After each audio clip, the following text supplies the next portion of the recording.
முத்துவின் வின்எஸ்எஸ் brand அரிசிகள் தரத்திலும் சுவையிலும் என்றும் number 1.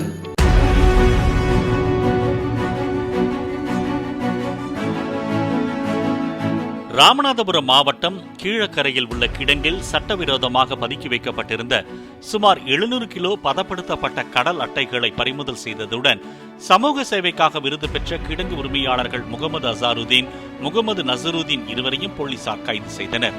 கஞ்சா வழக்கில் இருவருக்கும் சம்மன் கொடுக்க வீட்டுக்கு சென்றபோது அருகில் இருந்த கிடங்கில் கடல் அட்டைகள் பதுக்கி வைக்கப்பட்டிருந்தது கண்டுபிடிக்கப்பட்டது.